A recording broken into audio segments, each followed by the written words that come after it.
बनारस जाने की प्लानिंग हो रही थी, लेकिन टाइम ही नहीं मिल रहा था। तो सोचा क्यों ना नोएडा में ही बनारस का स्वाद चख लिया जाए।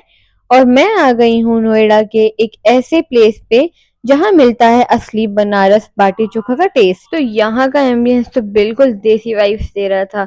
यहाँ अंदर ऐसा लग रहा था कि बस गेट खुला और मैं बनारस आ गई। ऐसा लग ही नहीं रहा था कि मैं नोएडा के किसी रेस्टोरेंट में हूँ। यहाँ पर 60s और 70s के म्यूजिक भी चल रहे थे जो बहुत ही अच्छे लग रहे थे। और यहाँ पर इन्होंने पूरी बनारस की पेंटिंग्स कर रखी थी, वहाँ की घाट थी और गऊ माता भी बनी हुई थी। और यहाँ के सिटिंग अरेंजमेंट भी बहुत अच्छी तरीके से कि अगर आपको ट्रेडिशनल वे में बैठना है बैठ सकते हो, या वैसे बैठने तो नॉर्मली बैठ सकते हो। और यहाँ पता है मेन्यू किस पे था? सूप पे बना हुआ था। और यहाँ एक पहिया था जो बैलगाड़ी का पहिया होता है, आप वैसे कह सकते हो। और इस पे भी मेन्यू रखा होता है जो सूप में बना हुआ था। हमारे यहाँ तो इसको सूप कहते हैं, आपके यहाँ क्या कहते हैं कमेंट करके जरूर बताना। और यहाँ पूरा इतना सुंदर हो रखा था, पेंटिंग्स थी, लाइटिंग बहुत अच्छी थी। और चारपाई बिछी हुई थी जिसे हम मंजिया भी कहते हैं। ऊपर इन्होंने मधुमक्खी का छत्ता टाइप में बना हुआ था। मतलब बिल्कुल ऐसा लग रहा था कि मैं 60s और 70s में पहुंच चुकी हूँ।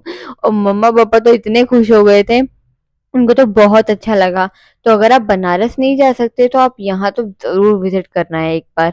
और यहाँ मिट्टी के बर्तन थे जो इतने सुंदर लग रहे थे। तो यहाँ हमारा खाना आना स्टार्ट हो चुका था और हमने मंगवाई थी रोटी थाली जो हमें मिली थी 475 की। और ये सारा खाना हमें पत्तल में सर्व किया गया था। और यहाँ सबसे पहले आई थी लहसुन टमाटर की चटनी, धनिया पुदीने की चटनी और छुकी हुई मिर्च। अब मैं आपको दिखाती हूँ आगे क्या आया था।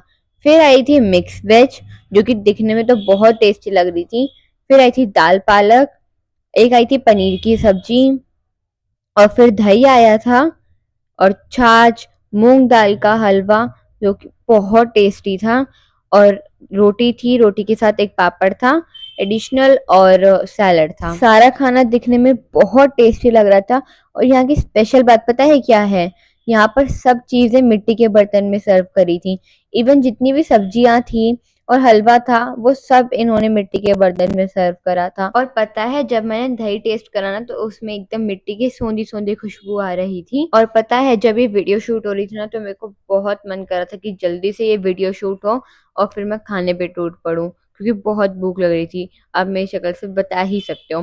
फिर हमने मंगवाई थी दाल पूड़ी थाली जिसमें थी चूरमा, खोंदे की सब्जी जिसे हम कद्दू की सब्जी भी कहते हैं, और दाल की पूड़ी, और साथ में बखीर भी थी जिसे हम गुड़ की खीर कहते हैं, और साथ में चटनी।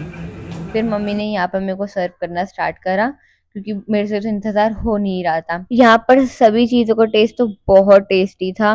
मेरे को पर्सनली सारी चीजें बहुत टेस्टी लगी। सिर्फ मैंने दाल पालक नहीं खाई थी क्योंकि मेरे को इतनी पसंद नहीं आती है वो। पसंद तो एली को प्याज भी नहीं आती है, लेकिन हूं तो मैं इसकी मम्मी ना।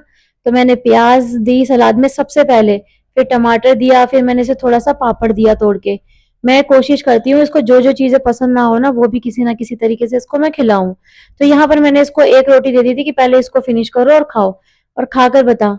तो इसने खाकर बताया कि कैसा बना है। तो इसके एक्सप्रेशन से आप अंदाजा लगा सकते हो कि खाना फाइनली इसको बहुत पसंद आया। एम्बियंस ऐसा कि दिल खुश हो जाए, खुशबू ऐसी कि भूख बढ़ जाए। तो नेक्स्ट वीकेंड प्लान फिक्स करो बाटी चोखा नोएडा।